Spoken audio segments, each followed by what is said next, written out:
Get out! Emily. Harrison said, her voice shaking as she stood in the doorway, one hand pressed protectively over her 8-month belly, the other gripping the frame for support. Victoria's perfectly manicured hand was already on the doorknob, trying to push past her. This isn't your house anymore, cousin. Sign the papers, take the money, and stop being a fool. I said get out. Emily's voice broke, tears streaming down her face as her wealthy cousins laughed behind Victoria.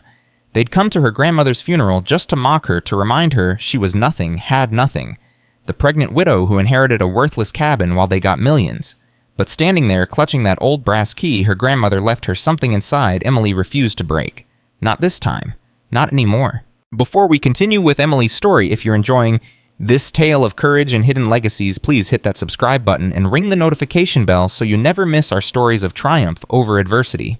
And drop a comment telling us what city you're watching from, so we can see how far Emily's journey travels across the world. Now let's find out what happened when Emily finally opened that cabin door. The rain had started during the eulogy, which Emily thought was fitting. Her grandmother Grace had always loved thunderstorms, said they cleared the air of lies and pretense. Emily stood apart from the cluster of black umbrellas, her cheap dress soaked through her swollen ankles, aching in shoes that no longer fit properly. She should have stayed in Boston, should have saved herself this humiliation, but Grace had been the only person who never stopped believing in her. If everyone would proceed to the main house for the reading of the will, ma'am, the lawyer announced, his voice carrying across the cemetery. Bartholomew Pemberton was ancient, had been Grace's lawyer since before Emily was born. He looked at her with something like pity, which made Emily want to scream. She didn't want pity. She wanted her grandmother back. She wanted Daniel back. She wanted to rewind 6 months to before the accident, before the bills piled up, before she lost everything except the baby growing inside her. Victoria Ashford was already heading toward the parking lot, her designer heels somehow navigating the muddy ground without a misstep. She'd flown in from Manhattan just for this, probably already calculating her inheritance down to the penny. Behind her, Richard Whitmore checked his Rolex, his impatience barely concealed. They were Grace's nephew and niece, the successful ones, the ones who'd made something of themselves. Emily was just the granddaughter from the wrong side of the family, the one who'd married a public school teacher and painted flowers for a living, the one who was now alone and broke and 8 months pregnant. She climbed into her ancient Honda, the passenger seat piled with boxes because she'd already been evicted from her apartment. Everything she owned was in this car. The drive to Grace's mansion took 15 minutes through winding Vermont roads, past lakes and forests that should have been beautiful but just felt like barriers between her and any kind of future. The mansion was exactly as Emily remembered from childhood visits, imposing, elegant, filled with antiques that cost more than most people earned in a year. Victoria had already claimed the best seat in the library, her husband Marcus standing behind her like a bodyguard. Richard sprawled on the leather sofa, his wife Miranda perched beside him, looking bored. Emily took a chair near the door, ready to bolt as soon as this was over. Pemberton cleared his throat and began reading. The mansion went to Richard. The summer house to Victoria. Investment portfolios were divided among various relatives Emily barely knew. Each bequest was met with satisfied nods, as if these people had been owed these fortunes simply for existing. And finally, Pemberton said, his voice taking on a strange quality that made Emily look up, to my granddaughter, Emily Harrison, I bequeath my cabin property on the north shore of Crescent Lake, including all contents therein and all rights associated with said property. The silence lasted exactly 3 seconds. Then Victoria laughed. It wasn't a polite laugh or even a surprised one. It was cruel, designed to cut. The fishing shack, that rotting pile of wood, grandmother refused to tear down. That's perfect, absolutely perfect. Richard leaned forward, grinning. At least you'll have shelter, Emily. God knows you need it. What's that supposed to mean? Emily's voice came out smaller than she intended. Oh, please, Victoria said, examining her nails. The whole family knows you're behind on everything. Your landlord called grandmother 3 months ago looking for a reference. We know you lost your health insurance. We know Daniel's life insurance barely covered the funeral. Emily's face burned. How dare you? I'm just stating facts. Victoria continued, her tone falsely sympathetic. You're weeks away from giving birth with nowhere to live and no way to support yourself. At least grandmother left you something, even if it's just a shack in the woods. The cabin is structurally sound, Pemberton interjected quietly. It underwent a complete inspection 6 months ago. Why would she inspect that place? Richard sat up straighter, his lawyer instincts activating. Mrs. Whitmore had her reasons, Pemberton said, producing a heavy brass key from his jacket. He held it out to Emily. She left specific instructions that you receive this immediately. Emily took the key. It was warm in her palm, heavier than it should be, its head shaped like a crescent moon. Something about it felt significant, though she couldn't explain why. There's also a monthly stipend, Pemberton continued. $2,000 for property maintenance drawn from a separate trust. Victoria's smile vanished. $2,000 a month for that shack. For the property, Pemberton corrected, which encompasses the cabin and 247 acres of surrounding land. The room went dead silent. Emily stared at the lawyer, certain she'd misheard. 247 acres. That was impossible. Grace's property on that side of the lake was tiny, just enough for the cabin and a small yard. That can't be right, Richard said, his voice tight. Grandmother's holdings on the North Shore were maybe 20 acres. Mrs. Whitmore acquired additional parcels over 50 years through various trusts and conservation purchases, Pemberton replied. The full extent of the holding has not been public knowledge. The documentation is all here. He handed Emily a thick envelope. Property deeds, surveys, trust documents, and a letter from your grandmother. She insisted you read it alone at the cabin after spending your first night there. Emily's hands shook as she took the envelope. 247 acres on Crescent Lake had to be worth millions. Tens of millions, maybe. Why would Grace keep that secret? Why give it to her and not to Victoria or Richard? This is absurd. Victoria stood abruptly. Father's attorneys need to review this. There's clearly been a mistake. There has been no mistake. Pemberton's voice carried an authority that silenced even Victoria. Mrs. Whitmore's wishes are clear, legal, and absolutely final. I personally supervised the execution of these documents and can assure you they will withstand any legal challenge. The warning hung in the air. Emily clutched the key and envelope to her chest. May I go? Of course, my dear. Do you remember how to reach the property? I used to visit there with grandmother when I was little. Did you? Victoria's voice was sharp with suspicion. How convenient. Building your case even back then. Emily didn't respond. She'd learned years ago that arguing with Victoria only made things worse. She pushed herself up from the chair, every movement awkward at 8 months pregnant, and walked out of the library. Behind her, she heard Richard's voice, low and angry. This isn't over. Something's wrong here. Emily made it to her car before the tears came. She sat in the driver's seat, shaking the key still warm in her hand. Grace had left her land, valuable land. But why keep it secret?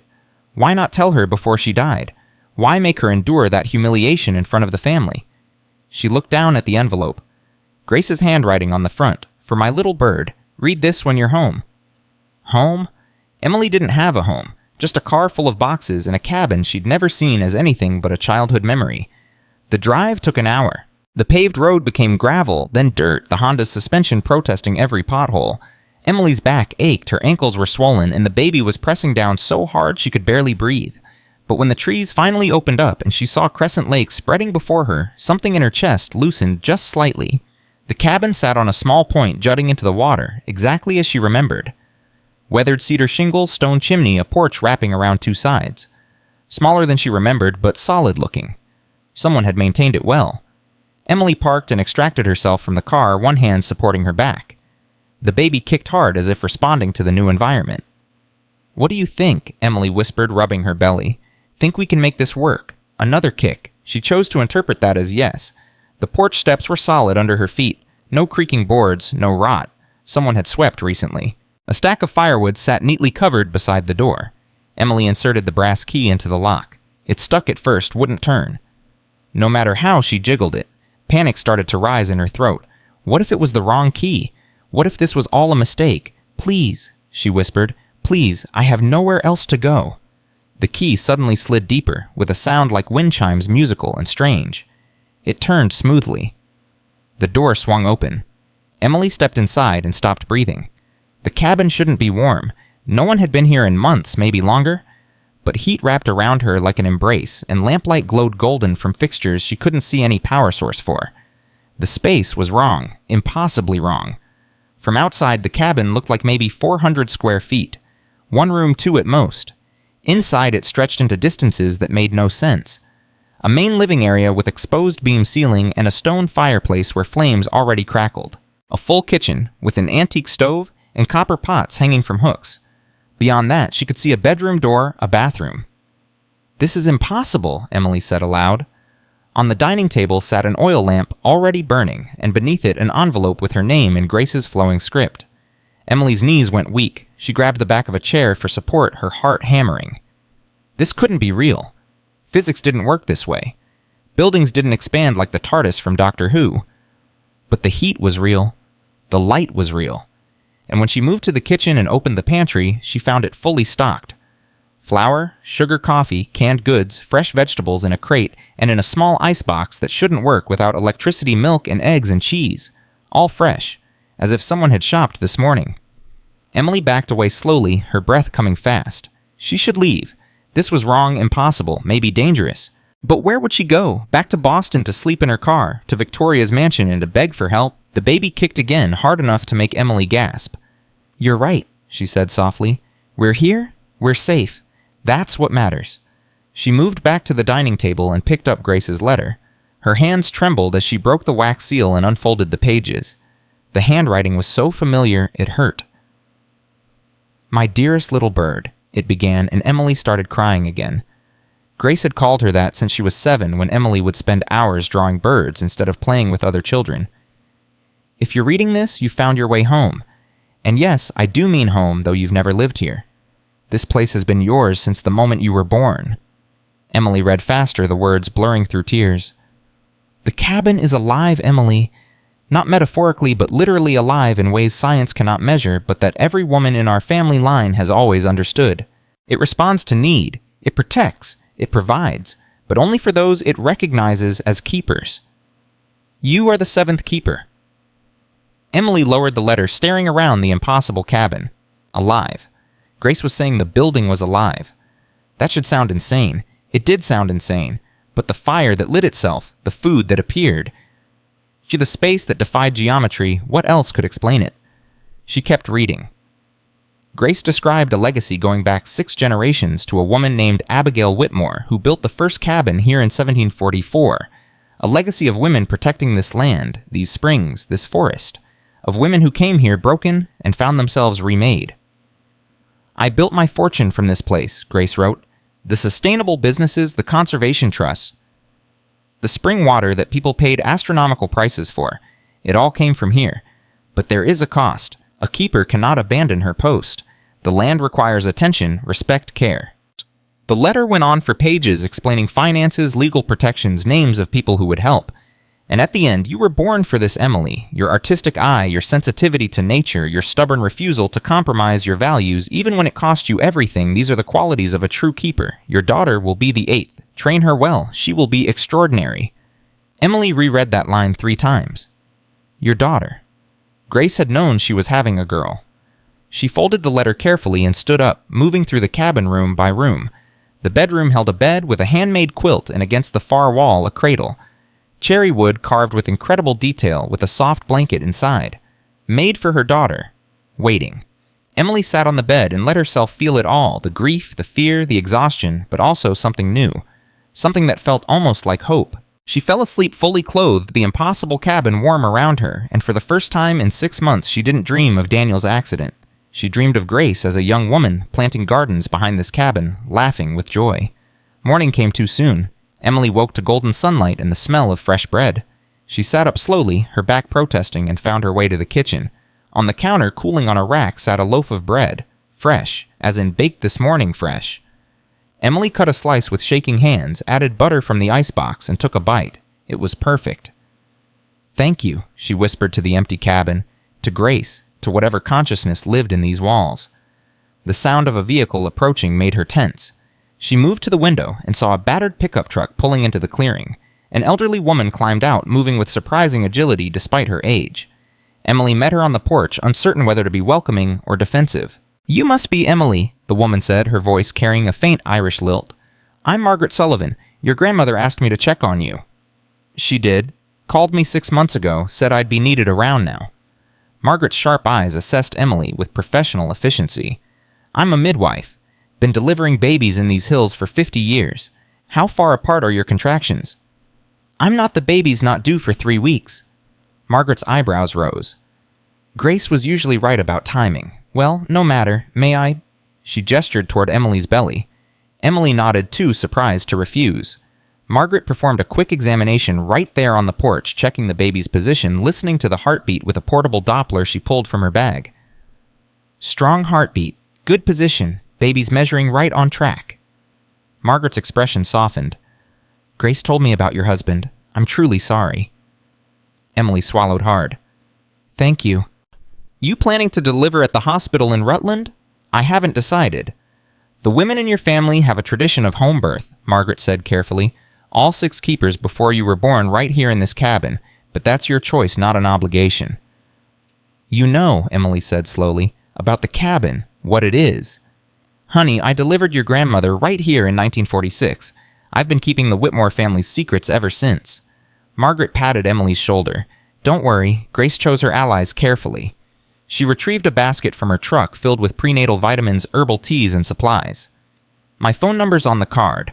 Unlike most cell service around here, mine actually works. The land keeps signal for those it trusts. After Margaret left, Emily spent the morning exploring. Behind the cabin, she found 3 distinct gardens, each marked with carved wooden signs in Grace's handwriting. North Garden, East Garden, West Garden. The plants shouldn't be thriving this late in October, but they were lush and healthy, bursting with herbs Emily recognized from her botanical illustration work. A path led into the forest. Emily followed it, moving slowly, one hand supporting her belly. 20 minutes in, she found the first spring water bubbling up from mossy rocks into a clear pool. She cupped her hands and drank. The water was cold and clean and tasted of minerals. But there was something else, something she couldn't name.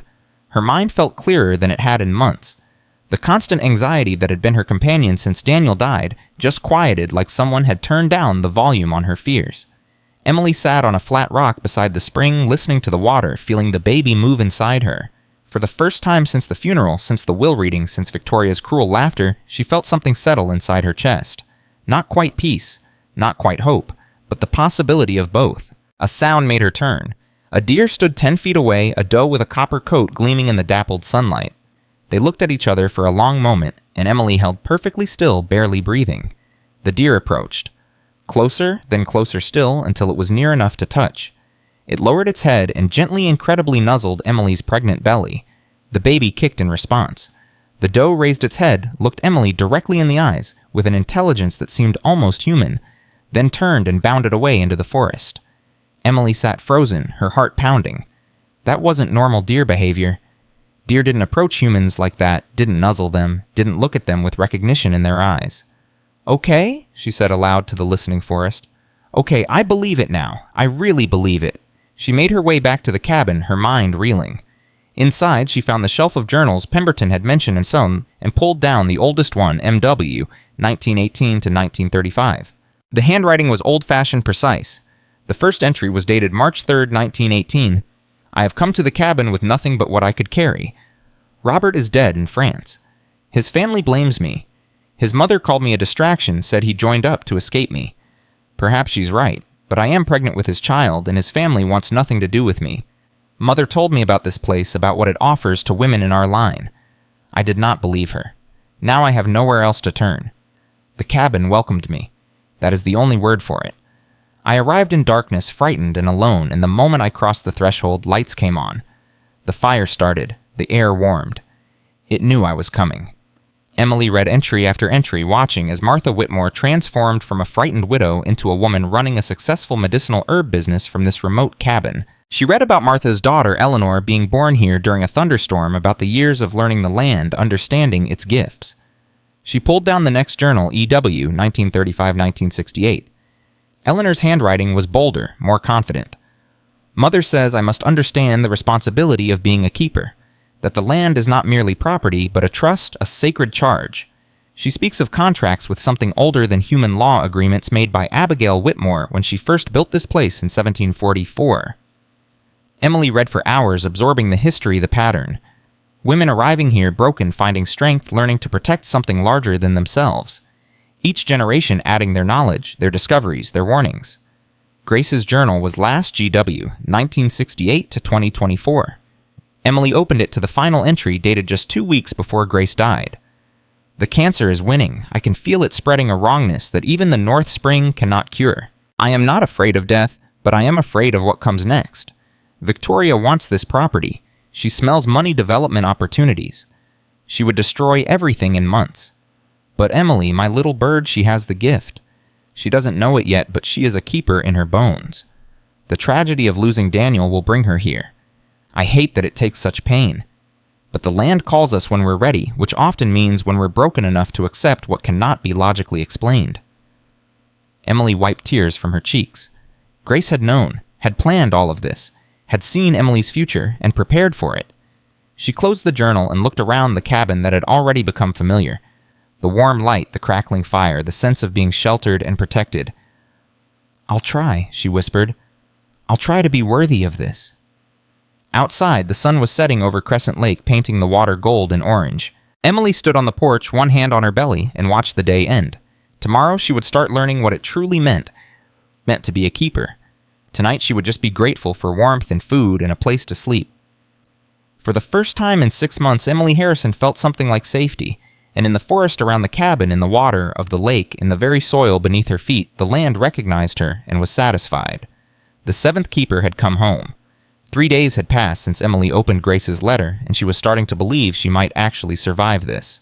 The cabin continued its impossible provisions. Fresh bread appeared each morning. The pantry never seemed to empty, and the fire burned without her adding wood. She'd stopped questioning it. Questioning required energy she didn't have. She was sketching on the porch her first drawing since Daniel died when she heard the vehicles. 2 of them engines, loud and aggressive, shattering the forest quiet. Emily's pencil froze mid-stroke. She knew those vehicles, Victoria's Range Rover and Richard's Tesla. They'd found her. She stood slowly, one hand supporting her lower back, the other gripping the porch railing. The baby kicked hard, sensing her tension. Victoria emerged first, dressed in designer hiking gear that had never seen an actual hike. Richard followed already on his phone, probably calculating something. "Emily, Victoria called out, her voice falsely cheerful. "We were so worried about you up here all alone." Emily said nothing, just watched them approach. Her heart was hammering, but she kept her face neutral. "Quite the little hideaway grandmother left you," Richard said, climbing the porch steps without invitation. His eyes scanned the cabin's exterior with undisguised assessment. "Much better maintained than I expected." "I told you the roof was failing?" Victoria added, peering at the shingles. "Clearly someone's been doing repairs." "Grace maintained everything," Emily said quietly. "The inspection reports are in the documents Pemberton gave me." "How resourceful of her." Victoria moved closer to the door. "May we come in? We've driven all this way." Every instinct screamed at Emily to refuse, but they were still family, technically, and refusing might give them ammunition for whatever they were planning. "Fine." She opened the door and watched Victoria's reaction carefully. Her cousin stepped inside and stopped, her expression shifting from curious to satisfied. "Oh, Emily, this is even worse than I thought." Emily looked around, confused. She could see the spacious main room, and the kitchen beyond the bedroom door, but Victoria was staring at something completely different. "There's not even a proper bathroom," Victoria said, her voice dripping with false concern. "Just that composting toilet situation. You cannot raise a baby here." Richard had his phone out, taking pictures. "The foundation's cracked. See water damage on that wall. This place should be condemned." But Emily saw no cracks, no water damage. The cabin was showing them exactly what it wanted them to see. It was protecting itself, protecting her. "The cabin suits my needs," Emily said carefully. "We've brought you a proposition." Victoria settled on the edge of a chair that to her must have looked rickety but was actually solid. "We've had the property appraised by 3 independent firms." "Without my permission," Victoria waved that away. "Given the lakefront location and acreage, the land value is substantial. Obviously, the cabin itself is worthless, would need to be demolished. But the land?" She named a figure that would have made Emily's jaw drop a week ago. Now knowing what she knew, it seemed insultingly low. "I'm not selling." Richard leaned forward. "Don't be hasty, Emily. We're offering you financial security. Think about your baby, medical bills, childcare, college funds. You can't provide those living in a shack. This is my home. This is a construction project waiting to collapse." Victoria's carefully applied sympathy was cracking. "Emily, I know you think you're being noble, honoring grandmother's memory, but she wasn't in her right mind at the end. The cancer, the medications—" "Stop." Emily's voice came out harder than she'd ever heard it. "Don't you dare suggest Grace wasn't competent. She was sharper at 78 than you'll ever be." Victoria's eyes went cold. "Fine, let me be direct. We know about the hidden assets. The conservation trust, the water rights, the medicinal herb operation with suspiciously high yields. Grandmother built something valuable here, and you've inherited it." "And you want it," Emily said flatly. "We deserve it." Victoria stood abruptly. "We're the primary branch of the family." You're just the granddaughter of Grace's disappointing daughter, the one who married a nobody and produced you." The casual cruelty stole Emily's breath. Richard stood too. "We're going to court Emily. We'll prove undue influence, get the will overturned. Or we'll find tax irregularities. I'm sure there are some in 50 years of filings. Either way, this place will be ours." "You need to leave," Emily said, her voice shaking now. "Right now. We're trying to help you. I said leave." Victoria's expression shifted to something uglier. "When you're giving birth in this hovel because you can't afford a hospital, remember we tried to save you." They left in a spray of gravel, expensive vehicles tearing up the dirt road. Emily sank into the rocking chair, her whole body trembling. The baby was kicking furiously, responding to her stress. "It's okay," she whispered, rubbing her belly. "We're okay. They can't take this from us." But even as she said it, doubt crept in. Victoria had money lawyers' connections. What did Emily have? An impossible cabin and land she barely understood how to protect. That night, sleep wouldn't come. Emily lay in bed, staring at the ceiling, her mind racing through worst-case scenarios. She could lose everything before her daughter was even born. Around midnight, she gave up on sleep and returned to the hidden archive room she'd discovered behind the bookshelf. If Grace had anticipated this, there had to be something here that would help. She searched systematically, opening boxes, reading files. Financial records going back decades. Legal documents, correspondence. And then in a box labeled Threats, 2024, she found it. Printed emails between Victoria and a law firm. Surveillance reports on Grace's health. A private investigator's assessment dated 2 weeks before Grace died. V. Ashford has hired Stratton and Burke, a firm specializing in estate challenges. They've already contacted 3 medical experts to review G. Whitmore's health records, looking for evidence of diminished capacity.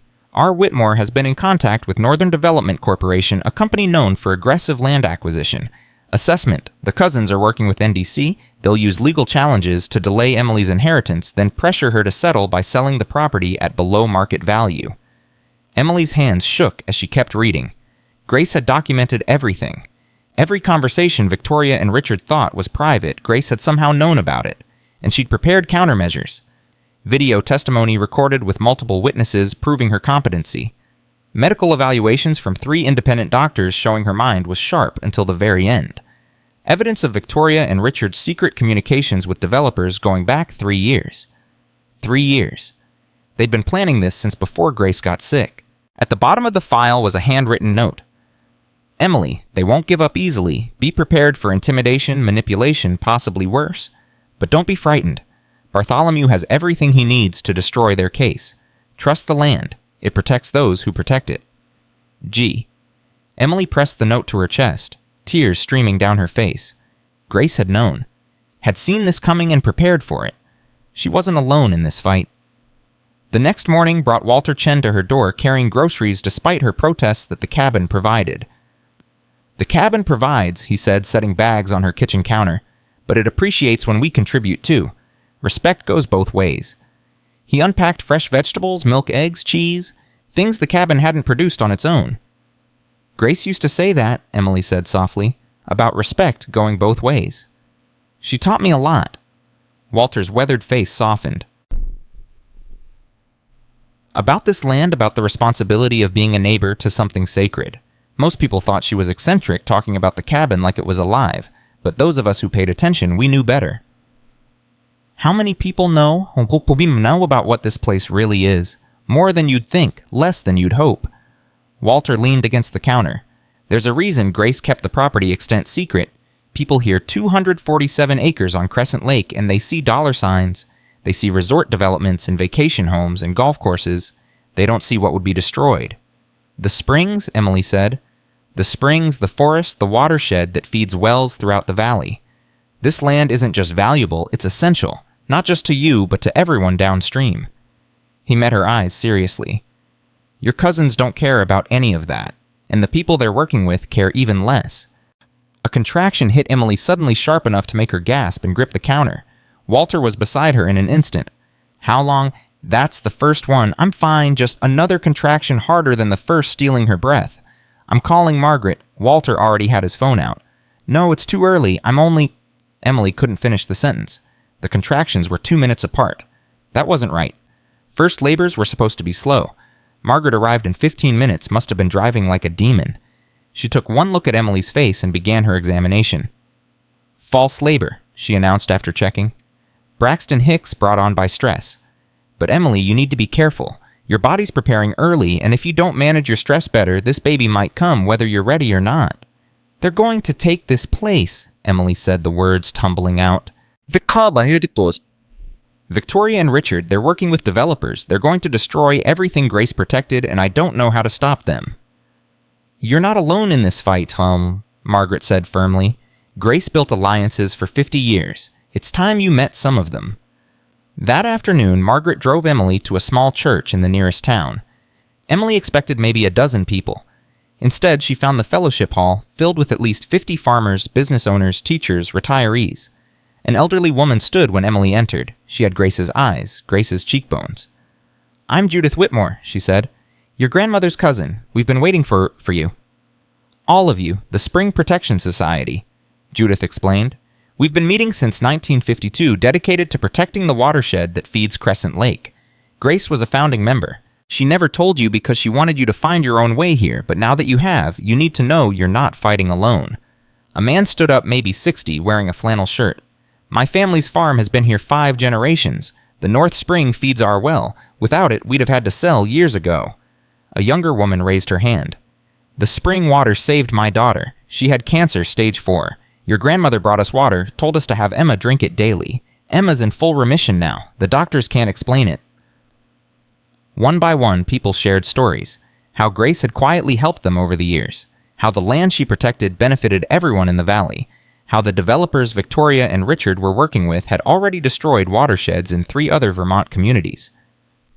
If they dam those springs for a resort fountain feature, Judith said, it won't just destroy your inheritance, it'll devastate this entire region.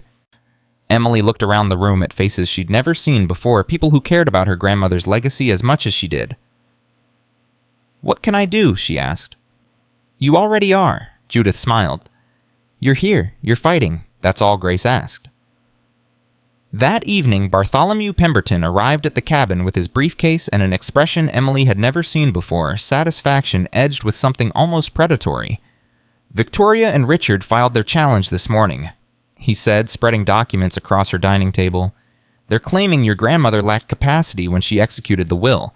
They've got medical experts who never actually examined her willing to testify she was compromised. Can they win? Pemberton's smile was sharp. Not even slightly. I've been preparing for this since 1974 when I first became Grace's attorney. She told me then that her family would eventually challenge her wishes. We've spent 50 years making her case bulletproof. He opened his briefcase and began removing file folders. Dozens of them. First video testimony of Grace discussing her estate plan in detail, recorded 3 months before her death, with 4 witnesses including 2 psychiatrists. Second medical records from 3 independent doctors confirming her mental acuity was perfect right up until the end. Third documentation of every conservation easement, every trust, every protection she established, all executed with multiple witnesses and properly filed. And fourth, he handed Emily a thick document with a satisfied smile. Grace purchased controlling interest in Northern Development Corporation 2 years ago. 51% through shell companies they never traced back to her, which means you now own the company that's trying to buy your land. Emily stared at the document, then started laughing. She couldn't help it. The brilliance, the audacity of it. She owned the people trying to take her property. She owned the company. The executives don't know, yet the ownership is buried under multiple corporate layers. Tomorrow I'll file our response and reveal the ownership structure. Northern Development will have to withdraw from negotiations or face massive conflicts of interest, and Victoria and Richard's conspiracy with them becomes evidence of attempted fraud. Will they back down? Pemberton's expression sobered. They should, but pride makes people stupid, Emily. Your grandmother always said that. They're not just greedy, they're vindictive. They've spent their lives resenting Grace for favoring you. Losing this fight will humiliate them. So they'll try something else. Possibly. Be watchful. I've arranged for Walter to check on you twice daily, and Margaret's continuing her visits. But if anything feels wrong, you call me immediately. He handed her a satellite phone. My number's on speed dial. After Pemberton left, Emily sat on the porch watching the sunset paint the lake in oranges and golds. The baby was quiet for once, probably sleeping. She placed both hands on her belly and closed her eye. Your great-grandmother was brilliant, she whispered. She thought of everything. Every attack they could make, she blocked years ago. I hope I can be half as smart when it's my turn to protect you." The baby kicked gently as if responding. That night, Emily dreamed again. She was standing at the North Spring, but this time she wasn't alone. Grace stood beside her, looking young and strong and vital. "You're doing well, little bird." "I miss you," Emily said, tears flowing in the dream as they did in waking. "I miss you so much." "I'm not gone. I'm in the water, the trees, the stones. All the keepers remain." Grace touched Emily's belly. "She's coming soon, earlier than the doctors predicted. When the storm breaks, she'll arrive." "What storm?" "The one they're bringing. Victoria and Richard won't accept defeat gracefully. They'll try to force your hand." Grace's expression hardened. "But you're stronger than you know? The land recognizes you. Trust that." Emily woke to her phone buzzing. 3 a.m. A text from Pemberton. "They've filed in 4 courts. Emergency hearing scheduled for tomorrow morning. This is their Hail Mary. Don't worry." "Don't worry," he said, as if that were possible. Emily got up unable to sleep and paced the cabin. The baby was awake too, rolling and kicking, as restless as her mother. At dawn, Margaret arrived with coffee and determination. "Heard about the court filings?" She said, settling at the table. "Pemberton says it's nothing to worry about, but I thought you could use company." "I feel like I'm drowning," Emily admitted. "Every day there's something new, some fresh attack. I just want to be left alone to figure out how to be a mother, but instead I'm fighting a war I never asked for." "That's how Grace felt too at first," Margaret said quietly. "When Eleanor's brother tried to force her to sell back in the 70s. He set fire to the forest thinking it would scare her into giving up. Instead, it just made her more determined. Someone tried to burn this place down. 3 acres burned before we got it under control. Grace stood in front of the flames with a garden hose, refusing to evacuate. The fire department said it was a miracle the wind shifted when it did, pushed the fire away from the cabin." Margaret smiled. "But those of us who were there, we knew it wasn't the wind. The land protected itself." Emily wrapped her hands around her coffee cup. "Do you think Victoria and Richard would go that far? I think desperate people do desperate things, and they're about to be very desperate." The hearing was that afternoon, conducted via video call since Emily couldn't travel in her condition. Pemberton appeared on her laptop screen, looking confident in his perfectly pressed suit. Across from him, Victoria and Richard's lawyers, 3 of them all shark-eyed and expensive. The judge was a woman in her 60s, sharp-featured, no-nonsense. "This is highly irregular," she began, "filing challenges in 4 separate jurisdictions for the same estate matter. Mr. Pemberton, I've reviewed your response, and I have to say it's remarkably thorough." Mrs. Whitmore anticipated challenges to her wishes, Ms. Pemberton replied smoothly. She spent 5 decades ensuring her estate plan was legally unassailable. Victoria's lead attorney, a woman with severe features and a colder voice, leaned forward. "Your Honor, we have medical experts prepared to testify that Mrs. Whitmore's cancer treatment severely impaired her judgment." "Medical experts who never examined her," Pemberton interrupted. "Unlike the 3 board-certified psychiatrists who did examine her extensively 3 months before her death and found her mental faculties to be exceptional." He displayed documentation on screen. Emily watched Victoria's face go tight with fury. "Furthermore," Pemberton continued, "we have evidence that Ms. Ashford and Mr. Whitmore have been coordinating with Northern Development Corporation for 3 years to acquire this property. Hardly the behavior of concerned family members, more the actions of conspirators attempting theft by manipulation." Richard's lawyer jumped in. "That's a serious accusation." "That I can prove." Pemberton displayed emails, text messages, phone records. "My client's grandmother documented everything. She knew exactly what her nephew and niece were planning and took steps to protect her true heir." The judge reviewed the evidence in silence. Emily held her breath, one hand pressed protectively over her belly. "I'm dismissing these challenges with prejudice," the judge finally said. "The will is valid, the property transfer is legal, and any further attempts to challenge it will be considered harassment.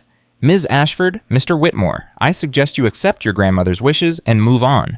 The screen went black. Emily sagged in her chair, relief flooding through her so powerfully she felt dizzy. "Is it over?" she asked Margaret, who'd stayed for the hearing. "For now," Margaret said, but her expression was worried. That worry proved justified when 3 hours later 5 vehicles pulled into Emily's clearing. Victoria's Range Rover, Richard's Tesla, and 3 commercial trucks with Northern Development logos. Emily's heart stopped. She grabbed the satellite phone and hit Pemberton's speed dial, but the call wouldn't connect. No signal. She tried again. Nothing. Through the window, she watched men in work gear climb out of the trucks carrying surveying equipment and chainsaws. Margaret appeared beside her. "I already called the sheriff. He's 20 minutes out." "They can't just, they lost in court." "They're not here legally," Margaret said grimly. "They're here to intimidate you." Victoria climbed the porch steps, her smile predatory. "Emily, we need to talk. Let us in." "No, you're trespassing. Leave now or I'm calling." "The sheriff." Richard appeared behind Victoria. "He's a golfing buddy of mine. By the time he gets here, we'll be gone. But we'll have what we need." One of the workers started a chainsaw. The sound ripped through the peaceful afternoon like violence. "What are you doing?" Emily demanded, stepping onto the porch despite Margaret trying to hold her back. "Environmental assessment," Victoria said smugly. "We have a right to survey the property before the conservation easements are finalized, taking tree core samples to assess timber value." "That's not legal." "It is when Judge Morrison signs the order." Richard waved papers at her. "He was very understanding about our concerns." The worker with the chainsaw approached the massive oak near the dock, the tree Grace used to sit under, the tree Emily had painted. "No." Emily ran forward, but Richard grabbed her arm, his grip painful. "Let the man work, cousin." "You're hurting her," Margaret shouted. The chainsaw bit into the oak, wood chips flew, the tree shuddered, and something shifted. Emily felt it first as a vibration in the ground, then as a pressure change in the air. The wind picked up sudden and vicious. The lake calm seconds ago churned into whitecaps. "What the—" The worker with the chainsaw stumbled back as the wind nearly knocked him over. Thunder cracked overhead, though there hadn't been a cloud in the sky moments before. Dark clouds rolled in with impossible speed, blotting out the sun. "We should go?" one of the other workers said nervously. "No one's going anywhere," Victoria snapped. "Finish the assessment." But the wind was howling now, bending trees, sending leaves swirling. The temperature dropped 20 degrees in seconds. The worker who'd been cutting the oak suddenly yelped and stumbled backward, clutching his ankle. "Something bit me. Jesus, something." Margaret pushed past Richard and examined the worker's ankle. Her face went pale. "Timber rattlesnake. You need a hospital. Now." "Rattlesnakes?" Victoria looked around wildly. "There are no rattlesnakes here." "They're endangered but protected," Emily said, her voice steady despite her shaking hands. "This property has active dens. Any development would require years of environmental review." It was a bluff, but the land had just backed her play. The workers were already loading back into their trucks, spooked by the sudden storm and the snake bite. The injured man was being helped into one of the vehicles, pale and sweating. "This isn't over," Victoria hissed at Emily. "Not even close." But they left all of them racing the storm that had appeared from nowhere to defend its keeper. As soon as the last vehicle disappeared down the road, Emily's knees gave out. Margaret caught her, helped her back inside. "The land protected you," Margaret said softly, "just like it protected Grace." Emily nodded, unable to speak. She was shaking so hard her teeth chattered. That night, the storm that had driven Victoria and Richard away intensified. Real now, not summoned, but natural. Rain lashed the cabin, wind howled, thunder shook the walls. And deep in her belly, Emily felt the first real contraction, not Braxton Hicks, the real thing. "No," she whispered, pressing her hands to her stomach. "Not yet. Please, not yet." But her body wasn't listening. Another contraction stronger than the first, 5 minutes apart. The baby was coming. 3 weeks early in the middle of a storm with the roads likely flooded and help miles away. Emily reached for the phone to call Margaret, but her hand froze. No signal. The storm must have knocked out the cell tower. She was alone. Completely alone. About to give birth in an impossible cabin that might be alive but couldn't deliver a baby for her. "Okay," Emily said aloud. To Cup or herself, to her daughter, to Grace's ghost, to whatever consciousness lived in these walls. "Okay, we can do this. Women have been doing this for thousands of years. We can do this." Another contraction hard enough to make her cry out. The cabin lights brightened as if responding to her fear with reassurance. Emily looked around at the warm walls, the crackling fire, the cradle waiting beside the bed. She wasn't alone. She'd never been alone. The seventh keeper was about to become a mother, and the land itself would be her midwife. The contractions were 4 minutes apart now, each one stealing Emily's breath and sending pain radiating across her lower back. She paced the cabin, one hand pressed against the wall for support, the other cradling her belly. Outside, the storm raged with a fury that matched what was happening inside her body. Okay. she chanted between contractions, trying to remember everything she'd read in the pregnancy books. Breathe through it. Don't fight it. Your body knows what to do. But her body felt like it was tearing apart. She made it to the bedroom and gripped the bedpost as another contraction seized her. This one was stronger, longer, stealing her ability to think about anything except the pain. When it finally released her, Emily was sobbing. "I can't do this," she gasped. I can't, I need help, I need—" The lamp on the nightstand flared brighter. Emily turned toward it, and through tear-blurred vision, she saw something impossible. The shadows on the wall weren't random anymore. They formed words, clear as if written in ink. "Breathe, you are strong." "I'm not strong," Emily cried. "I'm terrified. Daniel should be here. Grace should be here. Anyone should be here, except me alone." Another contraction cut off her words. She doubled over, gripping her knees, making sounds she'd never heard herself make before. Animal sounds, primal and desperate. When it passed, she looked at the wall again. New words had appeared. "You are never alone. We are here." "Who's we?" Emily demanded, but she knew. She'd read the journals. 6 generations of keepers had given birth in this cabin. 6 generations of women who'd survived this same terror. She stumbled to the bathroom and turned on the tap, splashing cold water on her face. In the mirror, she barely recognized herself. Hair plastered to her forehead with sweat, face flushed, and tear-streaked eyes wild with fear and pain. Another contraction. This one brought a new sensation, a pressure low in her pelvis that made her gasp. The baby was coming. Not in hours. Soon. Emily made her way back to the bedroom, following instinct now more than thought. She pulled off her soaked nightgown and grabbed a clean one from the wardrobe, but another contraction hit before she could put it on. She ended up on her hands and knees beside the bed, naked and shaking and terrified. "Help," she whispered. "Someone please help." The bedroom door burst open. Margaret stood there, soaked to the skin, wild-eyed, and breathing hard. "Thank God," Emily sobbed. "How did you, the roads—" "The old paths." Margaret dropped her medical bag and was beside Emily in seconds, her professional calm settling over the room like a blanket. "I heard the summoning. How far apart?" 3 minutes, maybe less, I don't know." "Let me check." Margaret's hands were gentle but efficient, examining Emily with practiced skill. Her expression shifted. "You're at 8 centimeters. This baby's coming fast. It's too early, 3 weeks too early. Babies come when they're ready, not when calendars say." Margaret helped Emily onto the bed, positioning pillows. "Your grandmother was 4 weeks early. So was her mother. Keeper babies don't follow schedules." "I'm scared," Emily admitted, the words breaking on a sob. "I know, honey. I know. But you're going to do this. Your body was made for this." Margaret squeezed her hand. "And I'm not leaving. No matter what happens, I'm right here." The contractions intensified over the next hour, coming faster and harder. Emily lost track of time, lost track of everything except the rhythm of pain and breath, and Margaret's voice guiding her through. "That's it. Breathe through it. Don't hold your breath. Let your body open." "I can't. You are. You're doing beautifully. It hurts so much." I know it does, but every contraction brings your daughter closer. She's working just as hard as you are, Emily. You're doing this together." Through the window, lightning flashed, illuminating the room in stark white. Thunder followed immediately, shaking the cabin's foundations. But inside, Emily felt strangely safe. The walls seemed to pulse in rhythm with her contractions, as if the cabin itself was breathing with her. "I need to push," Emily gasped suddenly. The urge was overwhelming, undeniable. Margaret checked again. "You're fully dilated. Next contraction you push, but only when your body tells you to, not before." The next contraction built like a wave, and with it came an instinct older than thought.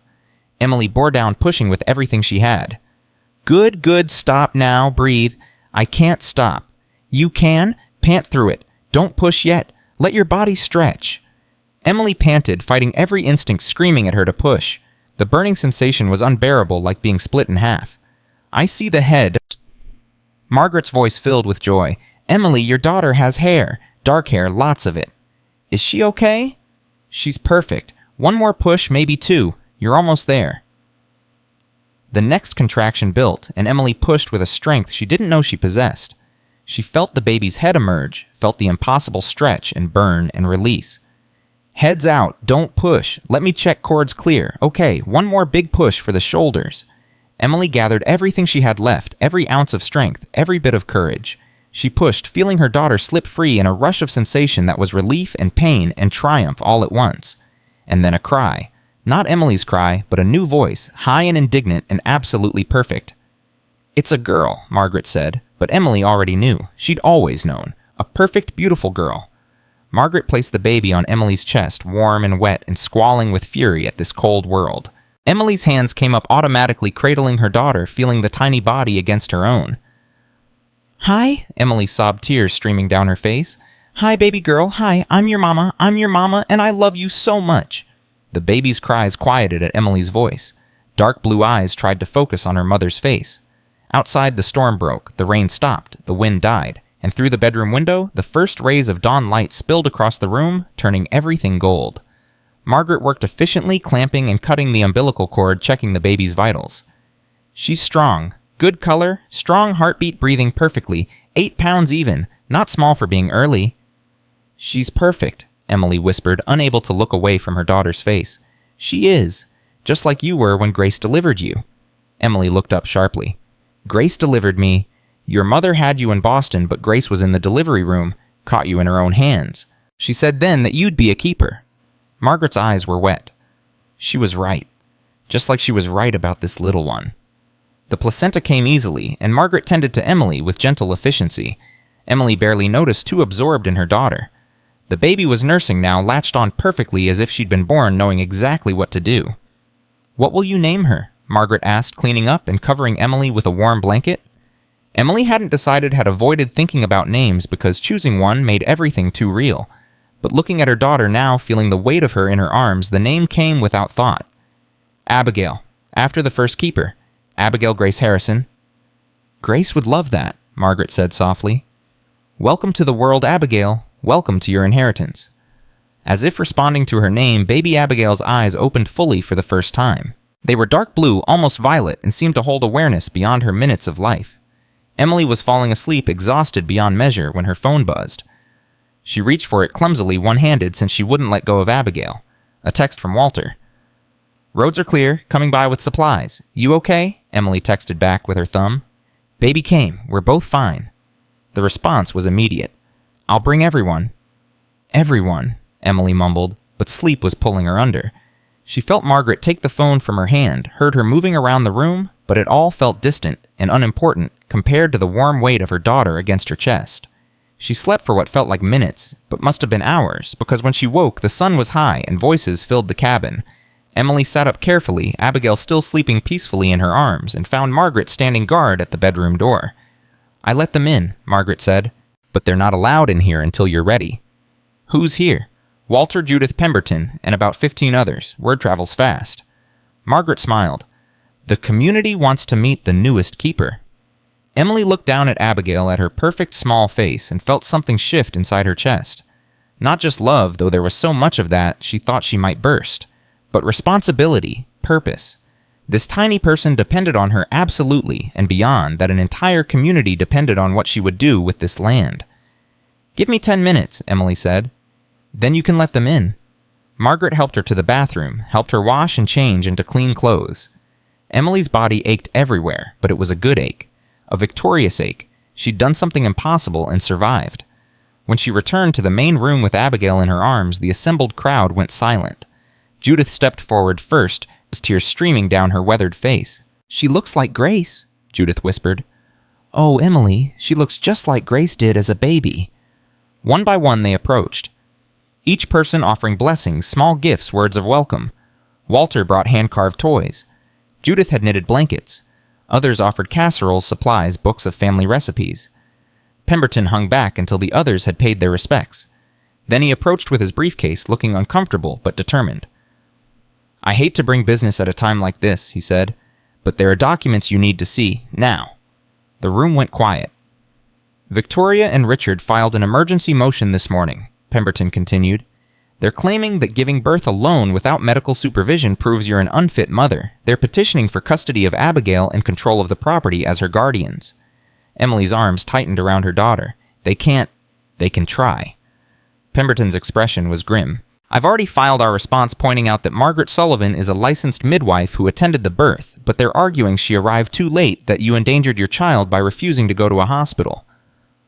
The roads were flooded. They know that. They're counting on a judge who doesn't. Pemberton pulled out papers.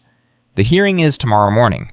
I need you to sign these affidavits, and Margaret needs to provide a detailed account of the birth and Abigail's health. This is insane, Walter said angrily. They lost in court yesterday. They can't just keep... They can keep trying until they're legally barred from it, Pemberton interrupted. And that's exactly what I intend to make happen. But Emily, I need you to be prepared. They're going to say terrible things about you tomorrow. About your mental state, your fitness as a mother, your ability to care for a child. Schmanini. Emily looked down at Abigail, who was starting to wake up, tiny face scrunching in preparation for a cry. She put her daughter to her breast, and Abigail latched on immediately, the crying forgotten. Let them say what they want, Emily said quietly. I know what I am. I'm her mother. I'm the keeper of this land, and I'm done being afraid of them.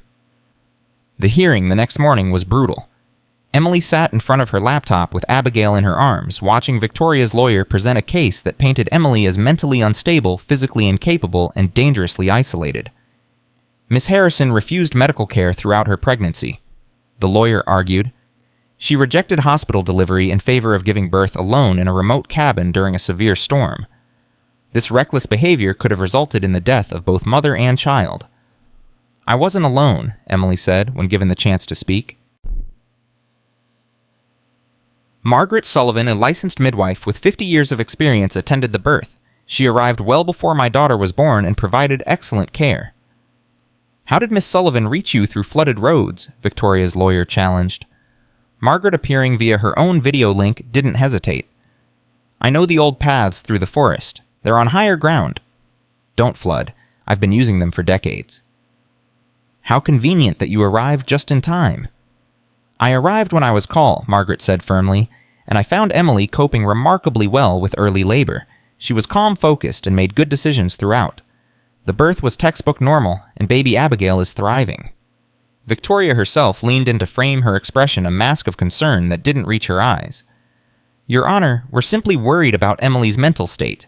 She's isolated, grieving, possibly suffering from postpartum depression. We want to help to ensure she and the baby have proper support. Then why, Pemberton said coldly, did you and your brother attempt to trespass on her property just days ago with chainsaws and surveying equipment? Why did you try to cut down trees on land you claim to care about protecting? Why did your associates from Northern Development Corporation, a company I might add that Emily now owns, controlling interest and attempt to intimidate a pregnant woman? Victoria's face went white. I don't know what you're talking about. I have witness statements from 4 people who were present, including the worker who was bitten by a protected timber rattlesnake while illegally attempting to take tree samples. Pemberton's voice was sharp as a blade.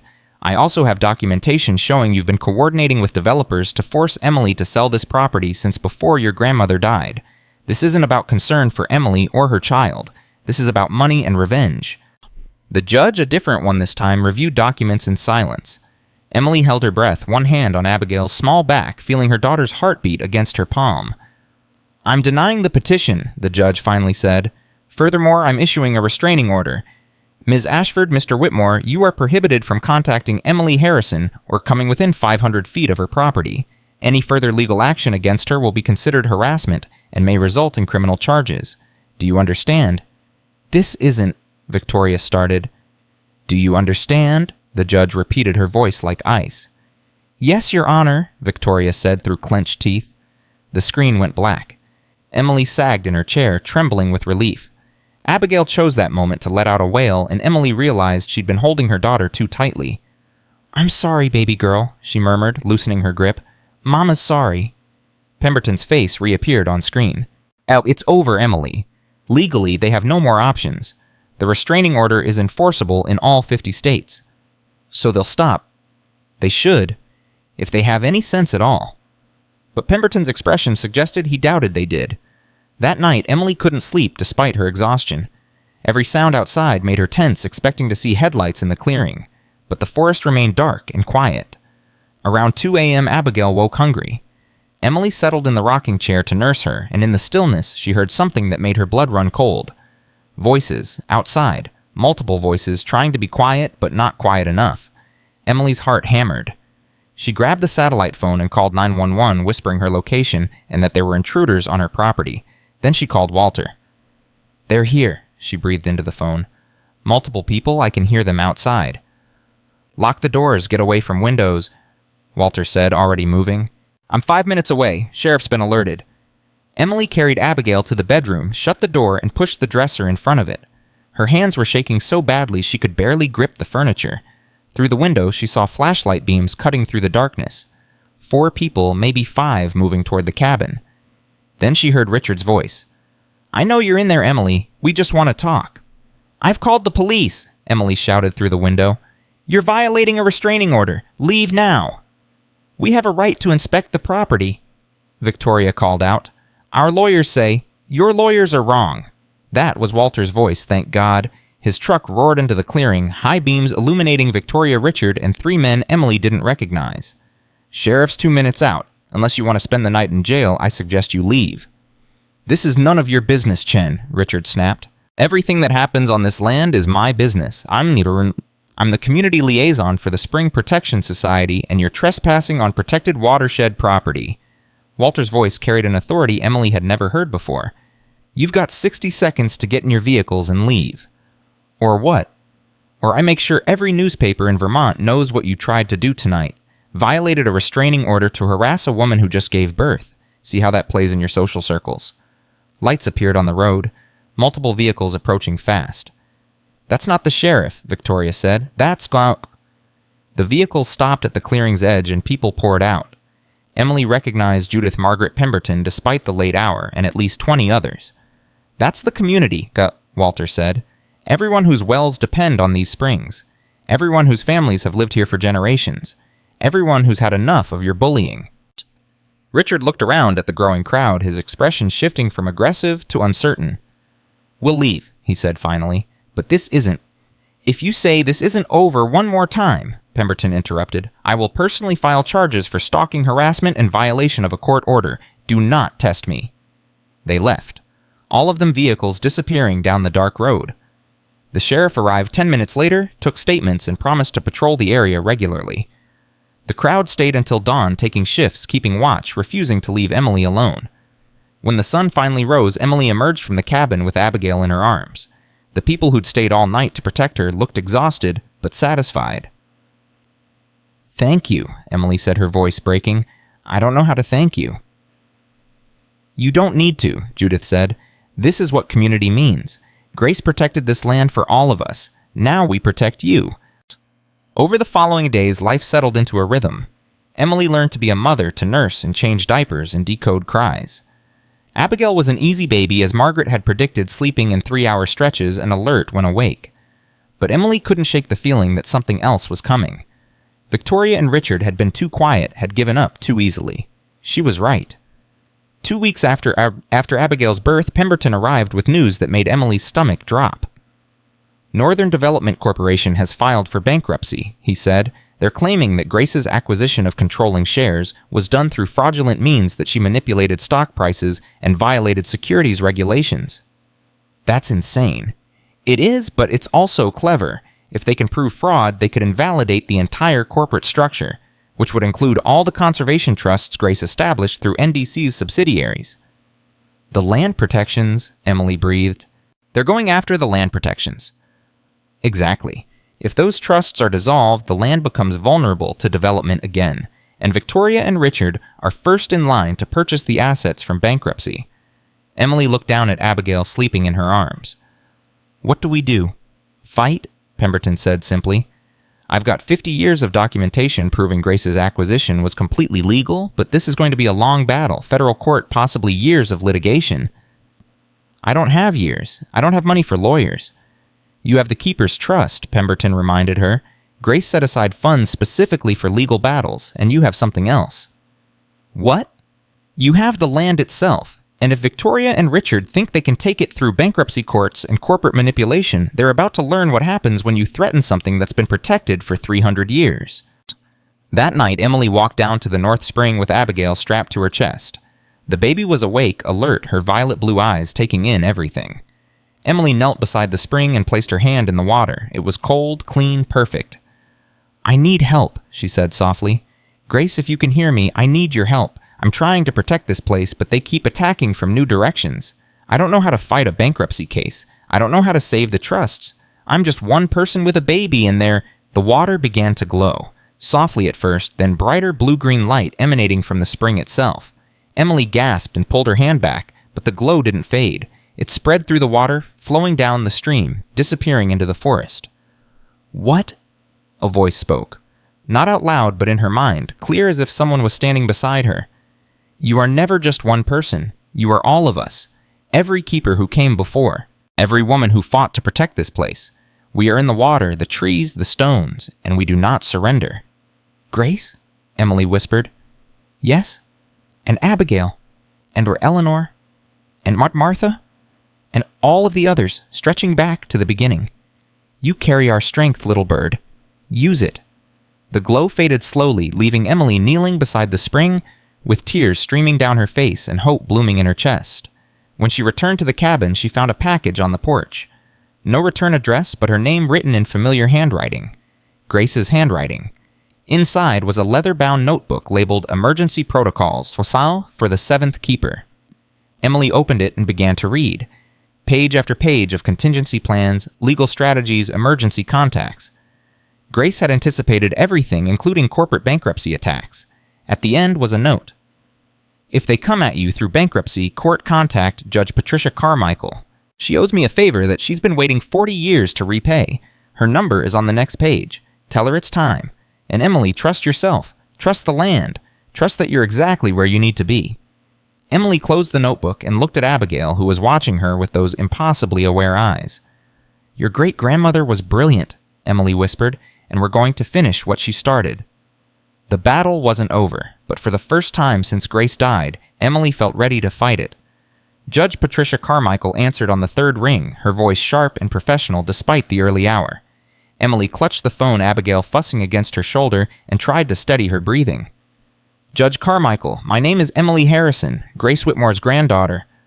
The silence on the other end lasted 3 heartbeats. Then Grace is gone. "She died 6 weeks ago. She left me a message to call you. She said you owed her a favor and it's time." Another pause. "What's happening?" Emily explained the bankruptcy, filing the attacks on the conservation trusts, Victoria and Richard's coordination with developers. The words tumbled out faster and faster until she was nearly breathless. "They're trying to destroy everything she built, everything she protected. I don't know how to stop them." "Grace saved my daughter's life," Carmichael said, her voice rough. 23 years ago, my Sarah had leukemia, stage 4. We'd exhausted every treatment. Grace brought us water from her property, told us it had healing properties. I thought she was crazy, but we were desperate. Sarah drank that water every day for 6 months. "She went into remission," Emily whispered, remembering the stories from the community meeting. "Full remission. The doctors couldn't explain it, called it a miracle. I called it Grace Whitmore." Carmichael's voice hardened. "Send me everything. Every document, every filing, every piece of evidence. I'll make some calls. If Northern Development thinks they can use bankruptcy fraud to steal protected land, they're about to learn what happens when you lie to a federal judge." After the call, Emily felt something shift inside her chest. Not quite confidence, but the beginning of it. She wasn't helpless. Grace had given her weapons, and now she was learning how to use them. Pemberton arrived 2 hours later with more news, his expression grim. "Victoria and Richard have hired a PR firm. They're going public with their story." What story? That Grace was a hoarder who denied her family their rightful inheritance to give everything to her troubled, mentally unstable granddaughter. That you're raising a child in dangerous isolation. That the land should be developed for the public good rather than kept locked away by one person. Emily felt sick. "They're going to destroy my reputation." "They're going to try, but we have a counter-story." Pemberton pulled out his laptop. "I've contacted 3 environmental journalists. They're very interested in writing about a family trying to bulldoze protected watershed land for resort development. About developers using bankruptcy fraud to circumvent conservation laws. About a young mother fighting to preserve her grandmother's legacy against corporate greed. I don't want to be in the news." "You already are. Victoria's giving interviews this afternoon. We can let her control the narrative, or we can tell the truth." Pemberton's eyes were fierce. "Grace fought in public when she had to, so can you." The first article appeared online that evening. Emily read it with growing horror. Victoria had somehow made herself sound like the victim, the concerned family member trying to save her cousin from herself. "Emily is isolated and struggling," Victoria was quoted as saying. "We're terrified she'll hurt herself or the baby. That cabin isn't safe. We just want to help, but she's pushed everyone away." The comments section was brutal. Strangers who knew nothing about Emily's life, about Grace, about the land, all weighing in with opinions about what should happen to her and Abigail. "She sounds mentally ill. Someone needs to call Child Protective Services. If she inherited that much land, she should sell it and get proper help." Emily closed the laptop, hands shaking. Abigail was sleeping in her cradle, peaceful and perfect, unaware that strangers were debating whether her mother was fit to raise her. Margaret found her crying on the porch an hour later. "I read it," Margaret said, sitting beside her. "It's garbage. Anyone who knows you knows it's garbage." "But thousands of people don't know me. They're reading Victoria's lies and believing them." "Then we tell them the truth." Margaret pulled out her own phone. "I've already called the journalist Pemberton contacted. I'm giving interviews tomorrow. So is Walter Judith and about 30 other people from the valley. We're going to tell them what Grace really did here, what you're really protecting, and what your cousins are really after." "What if it's not enough?"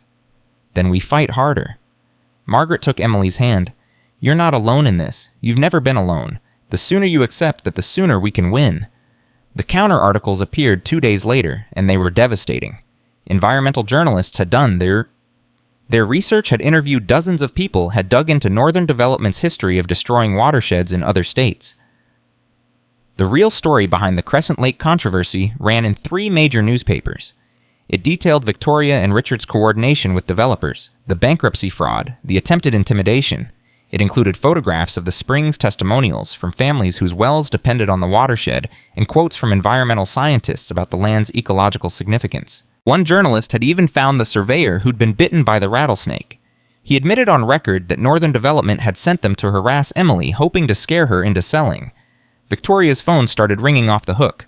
So did Richard's, but now they were calls from reporters asking uncomfortable questions, not sympathetic profiles. Pemberton called with an update 3 days later, and for the first time he sounded almost gleeful. Judge Carmichael pulled the bankruptcy case into federal court under her jurisdiction. She's appointed an independent examiner to review Northern Development's finances, and Emily, the examiner, is finding irregularities everywhere. Fraudulent claims, falsified documents, bribes paid to local officials in other states. Does that help us? It destroys them. If the bankruptcy filing was based on fraud, everything they're trying to do through it becomes invalid. The conservation trusts stand, the protections remain, and Victoria and Richard could face criminal charges for their involvement. Emily sagged against the kitchen counter. Is it over? Not yet, but we're winning. That night, Emily walked down to the North Spring with Abigail. The baby was 2 weeks old now, alert and curious, her eyes following everything. Emily settled on the flat rock beside the water and opened her shirt to nurse. Your great-grandmother would love you so much, she whispered to Abigail. She'd tell you stories about this place, about all the women who protected it. She'd teach you to read the weather in the water's color, to know which herbs heal and which harm. The water began to glow again, that same blue-green light. Emily didn't pull away this time. She watched as the light spread through the stream flowing into the forest. Grace's voice came again, not out loud, but clear as day in Emily's mind. She already knows. Can't you see it? The way she watches the trees, the way she quiets when you bring her near the water. She's the 8th keeper, and the land recognizes her. I'm scared I'll fail her, Emily admitted. Fail you, fail all of this. You've already succeeded in ways you don't understand yet. You stood your ground when others would have fled. You protected what matters. That's all any keeper can do. The glow faded, but Emily felt warmer, stronger. She looked down at Abigail and found her daughter staring at the spring with intense focus, as if she could see something Emily couldn't. You're going to be extraordinary, Emily whispered. I can feel it. The federal hearing was scheduled for the following week. Pemberton wanted Emily to attend via video to put a face to the story, to let the judge see who Victoria and Richard were really trying to hurt. I'm not good with public speaking, Emily protested. I'll freeze up, say something wrong. You'll tell the truth, Pemberton interrupted. That's all you need to do. Judge Carmichael wants to hear from you directly. She wants to understand what this land means, why it matters, why Grace chose you to protect it. The morning of the hearing, Emily dressed carefully in a simple blue shirt and jeans, her hair pulled back, no makeup except what Margaret insisted on applying to hide the dark circles under her eyes.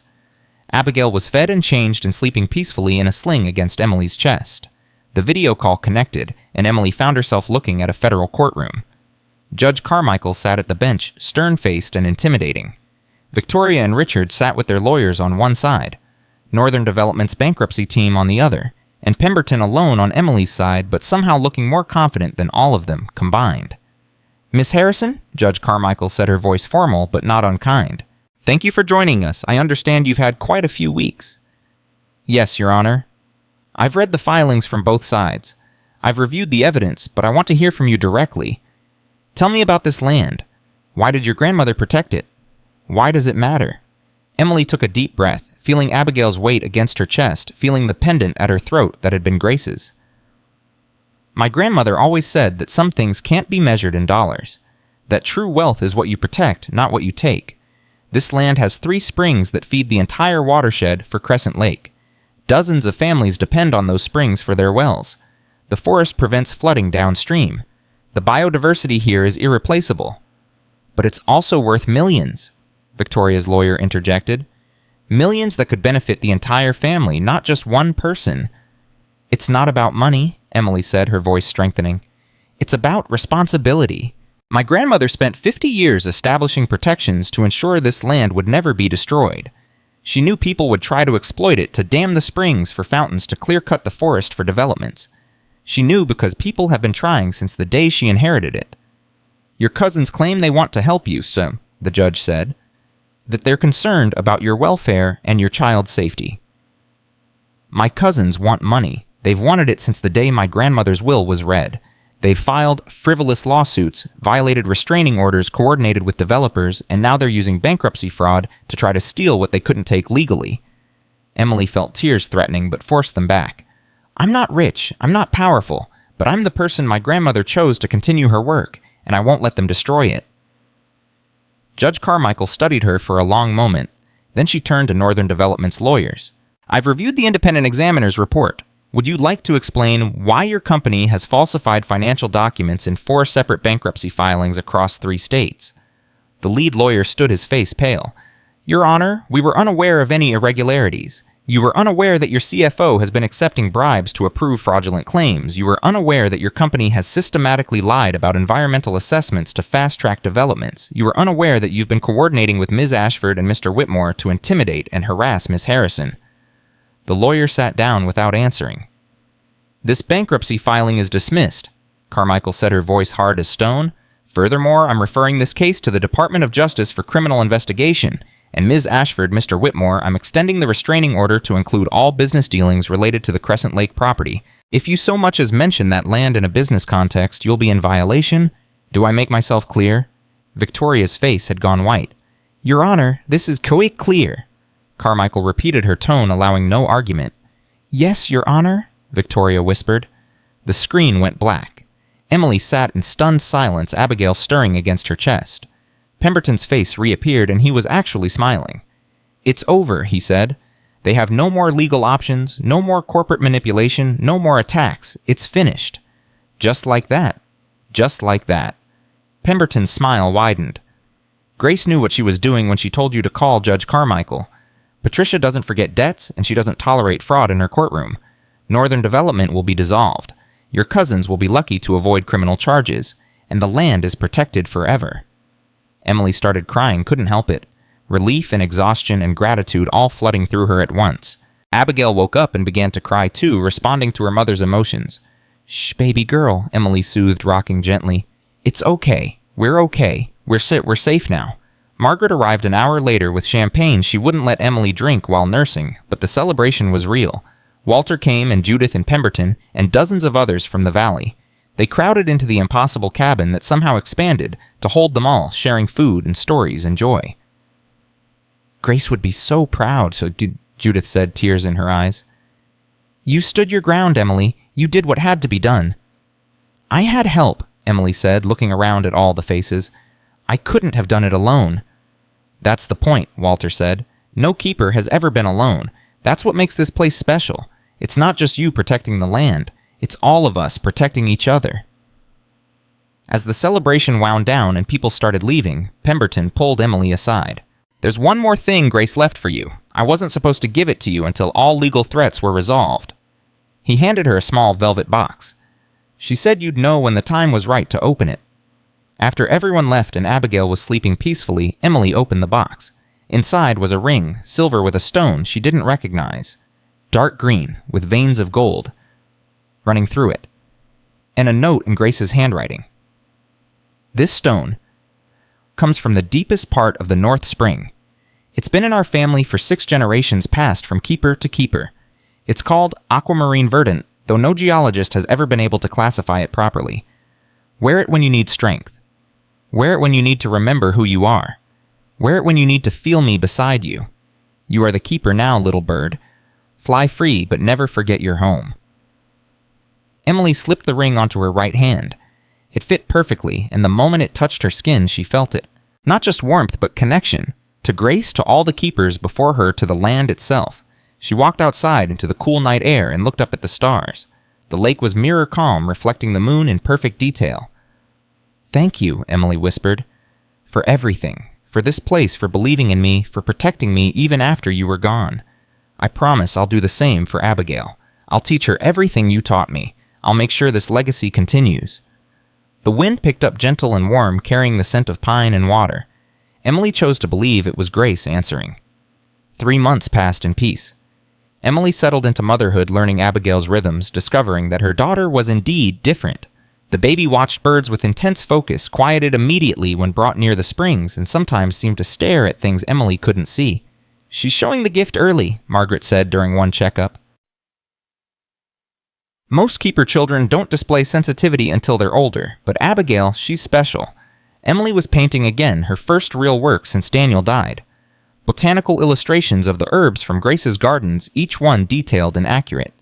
A gallery in Burlington had agreed to show them, and 3 pieces had already sold. The money from the Keeper's Trust provided security, but Emily wanted to earn her own way too. Wanted Abigail to see her mother as someone who created, who contributed, who didn't just live off Grace's legacy, but built on it. Walter stopped by one afternoon with news that made Emily's heart skip. "There's a family interested in buying property near the southern boundary of your land. Young couple, 2 kids looking to farm sustainably. Thought you should know since they'll be neighbors." "Are they good people?" "Best kind. The Johnsons have been organic farmers for 3 generations. They'll respect the watershed, won't use chemicals that could leach into the springs." Walter smiled. "I told them about the Spring Protection Society. They're interested in joining." "The community's growing," Emily said softly. "It always does. Good people find their way to good land. Grace knew that." That evening, Emily was nursing Abigail on the porch when a car pulled into the clearing. Not a vehicle she recognized. Emily tensed, reaching for her phone, but the woman who emerged looked harmless. Late 50s, kind face, nervous smile. "I'm sorry to bother you, the woman said, stopping at the bottom of the porch steps. "My name is Sarah Carmichael. I think you spoke with my mother, Judge Carmichael." Emily relaxed slightly. "Your mother helped us tremendously. She told me, and I wanted to come thank you personally." Sarah climbed the steps slowly. "I was 13 when I got sick. Leukemia. The doctor said I had maybe 6 months. Your grandmother brought us water from this property. My mother thought she was crazy, but she was also desperate enough to try anything. I drank that water every day for half a year." "You went into remission," Emily said, remembering. "Full remission, 23 years ago, and I've been cancer-free ever since." Sarah's eyes were wet. "I became a doctor because of it. Oncology. I spent my life trying to give other families what Grace Whitmore gave mine. A miracle when there was no hope left." "I don't know how the water works," Emily admitted. "I just know it does." "That's enough. Some things don't need scientific explanation. They just need protection." Sarah glanced at Abigail. "Is she yours?" "Her name is Abigail. She's 3 months old." "She's beautiful. And she's lucky. She gets to grow up in a place where miracles still happen." Sarah reached into her bag and pulled out a children's book. "I wrote this. It's about a magic lake and the brave people who protect it. I thought maybe someday you could read it to her." Emily took the book, throat tight with emotion. "Thank you." After Sarah left, Emily opened the book. The illustrations showed a lake remarkably similar to Crescent Lake, protected by a woman who looked suspiciously like Grace. The story was simple but powerful, about responsibility, about sacrifice, about choosing to protect what matters even when it's hard. "Your great-grandmother inspired people," Emily told Abigail. "She saved lives. She protected something precious. And someday, when you're old enough to understand, I'll tell you all her stories.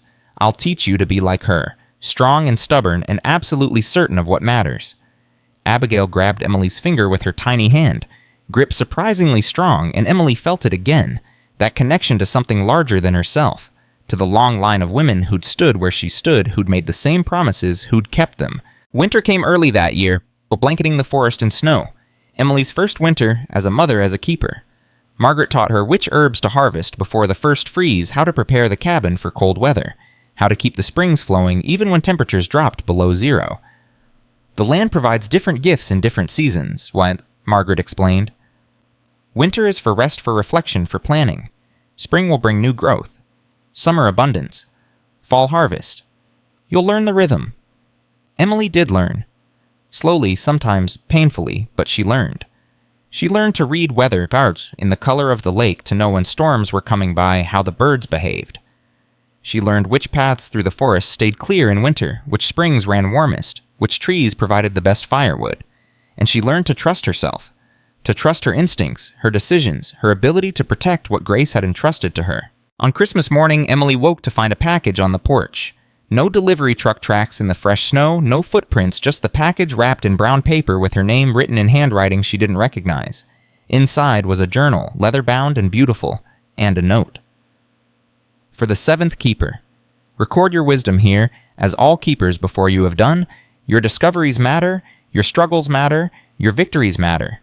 Someday the 8th keeper will read these words and know she's not alone. Love the Spring Protection Society. Emily opened the journal to the first blank page, picked up a pen, and began to write. I am Emily Harrison, the 7th keeper of Crescent Lake. My daughter Abigail is the 8th. This is our story. She wrote for hours, documenting everything. Victoria and Richard's attacks, the legal battles, the community's support. Grace's brilliance in preparing for every contingency. The night Abigail was born during the storm. The moment she finally understood what it meant to be a keeper. When she finished, Emily closed the journal and looked at Abigail sleeping in her cradle, 4 months old now, growing strong and healthy, already showing signs of the gift. We did it, Emily whispered. We survived. We protected what matters. We kept the promise. Outside, snow fell softly on the cabin on the forest on the lake. Inside, warmth and light and love. A mother and daughter safe in the place that had sheltered 7 generations of women before them. The land was protected. The springs flowed pure. The legacy continued. And Emily Harrison, who'd arrived, broken and desperate and afraid, was broken no longer. She was exactly what Grace always knew she would be. She was a keeper. And she was finally truly home. Spring arrived 6 months after Emily wrote her first journal entry, bringing with it new growth and unexpected visitors. Emily was in the east garden with Abigail, strapped to her back when she heard the car. Her body tensed automatically, old fears rising despite months of peace. The vehicle was expensive, black, unfamiliar. Emily's hand went to her phone, ready to call Walter, but then the driver emerged and Emily's breath caught in her throat. Victoria, alone. No lawyers, no Richard, no threats. Just Victoria in jeans and a simple sweater, looking older than Emily remembered, tired in a way that had nothing to do with lack of sleep. I know I'm not supposed to be here, Victoria said, stopping 10 feet away. I know I violated the restraining order just by driving up here, but I need to talk to you, and I knew you'd never agree to meet anywhere else. You should leave? Emily said, her voice steady, despite her hammering heart. I'll give you 5 minutes to get back in your car before I call the sheriff. I deserve that. I deserve worse. See? Victoria's hands twisted together, a nervous gesture Emily had never seen from her composed cousin. But please, just listen for 2 minutes. Then if you want me gone, I'll go and never come back. Emily said nothing, just waited. I was wrong, Victoria said, the words seeming to cost her. About everything. The land, the inheritance I spent 6 months fighting bankruptcy fraud charges, watching my reputation destroyed, losing friends who turned out to only care about my money, and through all of it, the only person who called to check on me was Judith. Judith called you. Every week, even after everything I did, everything I tried to do to you, she said Grace would have wanted someone to reach out. Victoria's voice cracked. She told me about what Grace really did here. Not the business side I knew about, but the people she helped, the lives she saved, the community she built. She told me about the night you gave birth, how dozens of people came to protect you, how they'd do it again without hesitation. What do you want, Victoria? To apologize, to tell you I finally understand what Grace saw in you that she never saw in me. Victoria's eyes were wet now. You didn't inherit this place because you were weak and needed shelter. You inherited it because you're strong enough to protect it. Grace knew that. Everyone knew it except me. Emily felt Abigail shift against her back, little hands grabbing Emily's hair. The baby made a soft sound, not quite a cry, but close. I don't know what to say to you, Emily admitted. You don't have to say anything. I just needed you to know that I'm done fighting. Richard might not be, but I am. I'm selling my shares in the family businesses, moving to California where no one knows my name. Starting over? Victoria took a shaky breath. I wanted to meet her, Abigail, if you'll let me. Just once, so I can tell her someday that I met the 8th keeper and knew she was going to be extraordinary. Emily hesitated. Every instinct screamed not to trust this, that it was another manipulation. But when she looked at Victoria's face, really looked, she saw something she'd never seen before. Genuine remorse. 5 minutes, Emily said finally. On the porch. And if you do anything to upset her, you leave immediately. Victoria nodded, following Emily to the cabin. Emily unstrapped Abigail and settled into the rocking chair, the baby alert and watching Victoria with those uncanny violet blue eyes. She looks like Grace, Victoria whispered, tears spilling over. God, she looks exactly like Grace did in the old photographs. She has her great-grandmother's stubbornness too, Emily said, allowing herself the smallest smile. May I hold her? Emily's arms tightened protectively, but Abigail was reaching toward Victoria, tiny hands grasping. The baby had never done that with strangers before. If she fusses, I'm taking her back immediately. Victoria nodded and took Abigail with surprising gentleness. The baby settled into her arms without complaint, staring up at Victoria's face with intense focus. Hello, little one, Victoria said softly. I'm your cousin, I guess. Second cousin. I was never good with family tree logistics. She laughed wetly. I'm the person who tried to take your home away. The person who made your mama cry. I hope someday she'll tell you I apologized, that I tried to make it right. Abigail grabbed Victoria's finger, and Emily saw her cousin's face crumple. I wanted children, Victoria said quietly. Marcus and I tried for years. It never happened. I told myself I didn't care, threw myself into work, into accumulating more and more money. But watching you with her, seeing what I almost destroyed, because I was so focused on what I thought I deserved. She broke off, unable to continue. Emily felt something shift in her chest. Not forgiveness, not exactly, but maybe the possibility of it someday. You can visit, Emily heard herself say. Not often. And you call first always. But if you want to know Abigail, to be part of her life, I won't stop you. Victoria looked up shocked. Why would you let me after everything? Because Grace believed in second chances. Because Judith reached out to you when no one else would. Because Abigail reached for you and she's never wrong about people. Emily took her daughter back, settling the baby against her chest. But Victoria, if you ever threaten this place or my daughter again, there won't be a third chance. Are we clear? Crystal clear. Thank you, Emily. Truly. Victoria stood, wiping her eyes. I should go, but thank you for letting me meet her, for not calling the sheriff the moment you saw me. After Victoria left, Emily called Judith. She came to see you, Judith said, no surprise in her voice. I wondered if she would. Why did you call her after everything she did? Because Grace would have, Judith said simply. Your grandmother believed people could change if given the chance. Victoria needed someone to believe in her even when she didn't deserve it. Sometimes, especially when she doesn't deserve it. What if it's a trick? What if she's manipulating me? Then you'll deal with it. But Emily, I've known Victoria since she was a child. I saw real remorse in her eyes these past months. People break sometimes. It's whether they rebuild themselves better that matters. That night, Emily added a new entry to the Keeper's journal. About forgiveness, about second chances, about trusting your instincts, even when they go against your fears. Summer brought new challenges. A development company from New York, different from Northern Development, started buying property 3 miles south of Emily's boundary. They were careful legal, making no moves toward her protected land. But their presence made her nervous.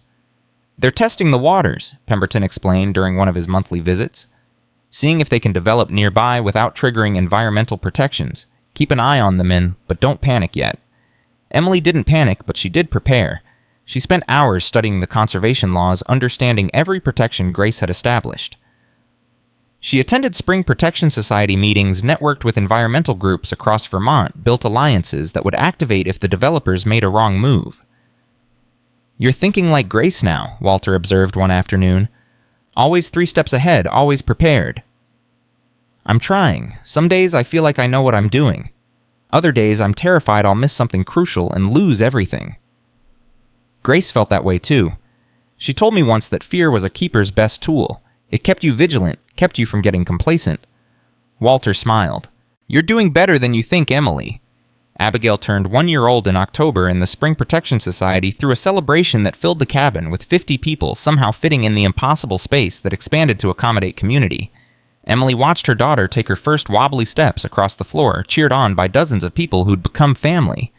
Abigail walked straight to the fireplace and placed her small hand against the stone, and the flames jumped higher in response. The room went silent. She's strong, Margaret said softly. Stronger than any keeper child I've seen. The land recognizes her fully already. Is that normal? Emily asked, fear creeping into her voice. No, but extraordinary is its own kind of normal in this family. Margaret squeezed Emily's shoulder. She'll need careful guidance. Her gift is powerful, and power without wisdom is dangerous. That night, after everyone left, Emily held Abigail and thought about the responsibilities she'd passed to her daughter simply by being born in this place. The baby had no choice in becoming the 8th keeper. That decision had been made by blood and legacy and lore and land. I'll teach you everything, Emily promised. How to use your gift wisely, how to protect without controlling, how to be strong without being cruel. All the things Grace taught me, and probably some things she didn't. Abigail babbled in response, tiny hand reaching toward the window where moonlight painted the lake silver. Winter came again, Emily's second as a keeper.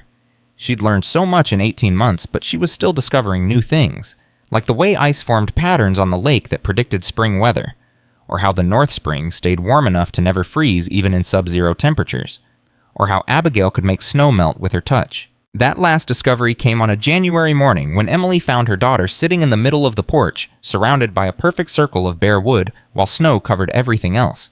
The snow within 3 feet of Abigail had simply vanished. "Margaret," Emily called, trying to keep panic from her voice. "I need you to come over, now." Margaret arrived within 20 minutes, studied Abigail and the melted circle, and sighed.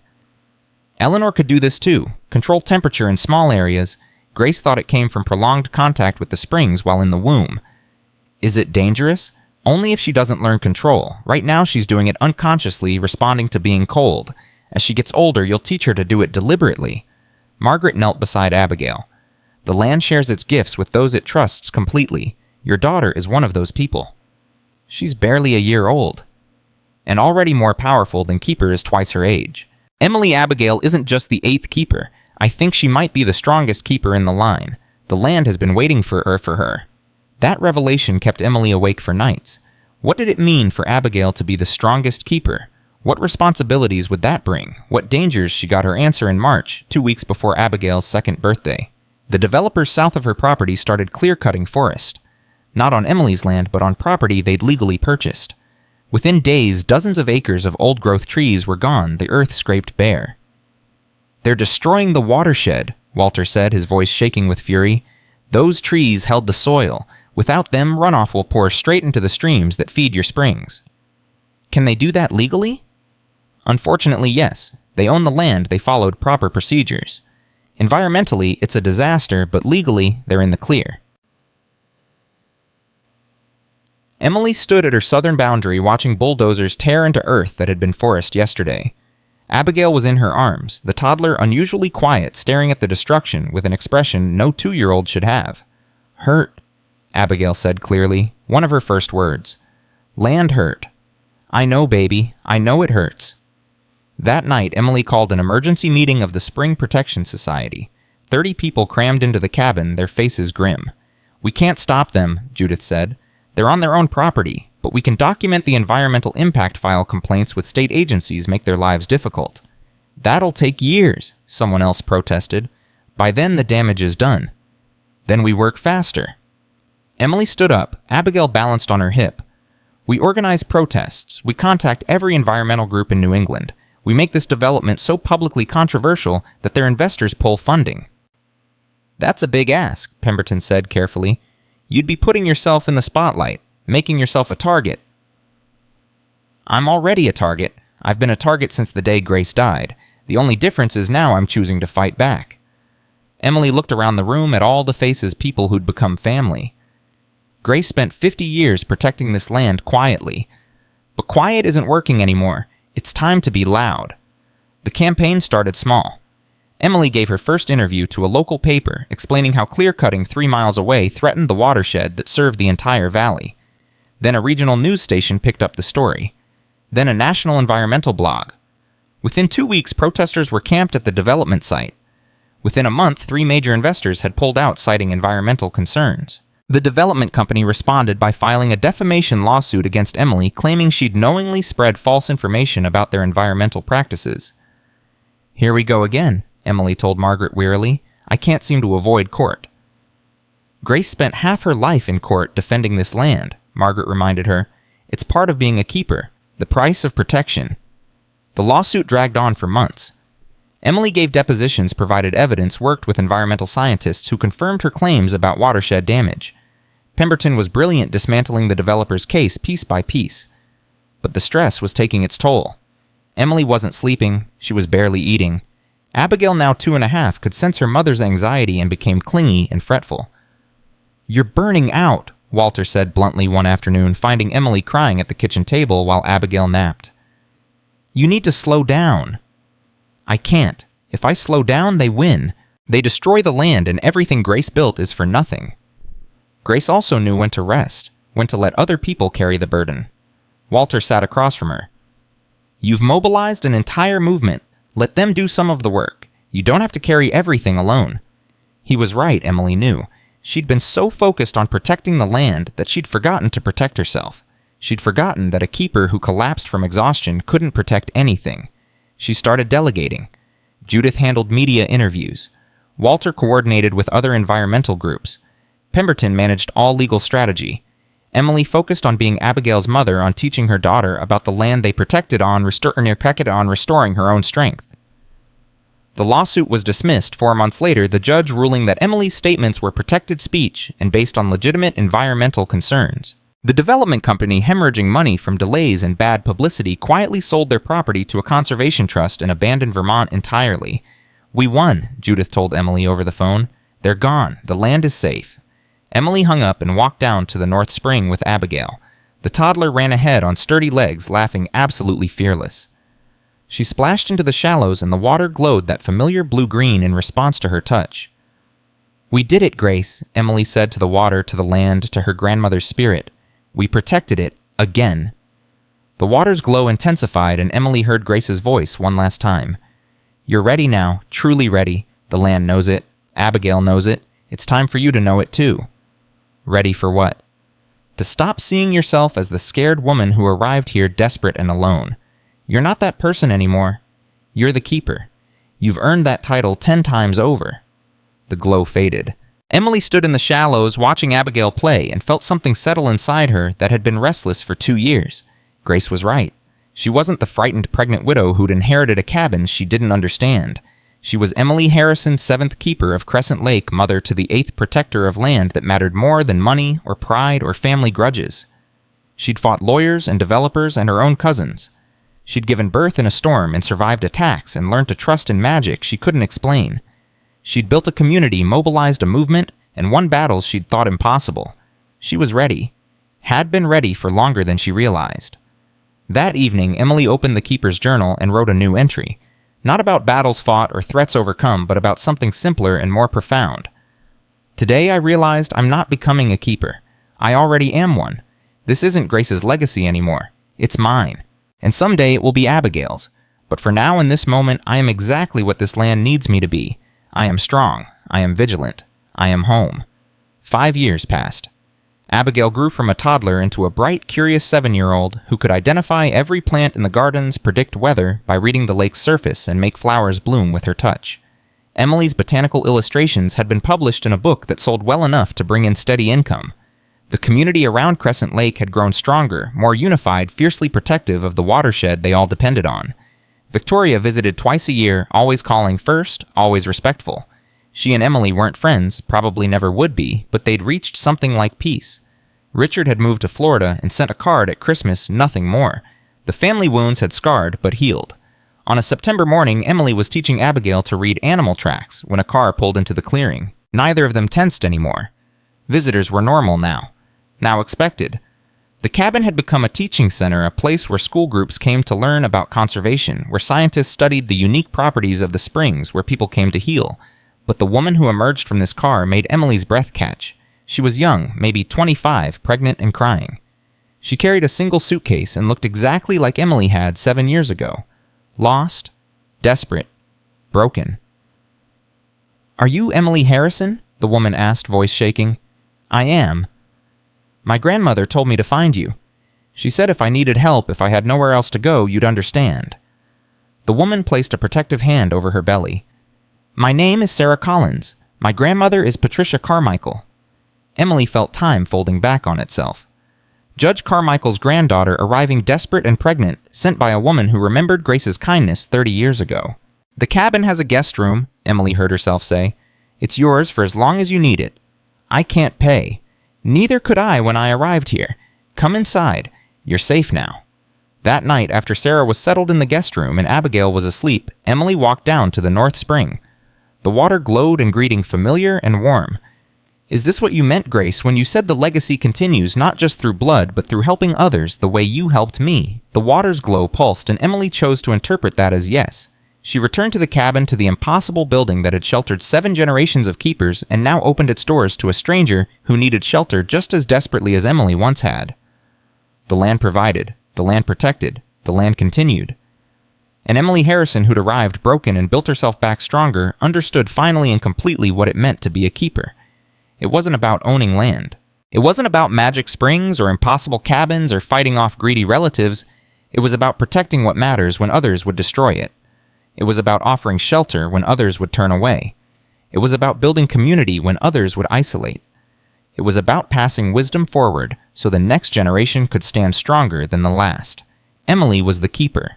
Abigail would be next. And someday Abigail would teach another young woman, and that woman would teach another, on and on into a future Emily couldn't imagine but trusted would come. Because some legacies don't end. They grow. They adapt. They strengthen with each generation that adds their wisdom to what came before. Emily stood on her porch watching moonlight paint the lake silver, feeling the pulse of the land beneath her feet, and knew with absolute certainty that she was exactly where she belonged. The 7th keeper, the protector, the mother, the fighter, the teacher, home. And she would never ever leave.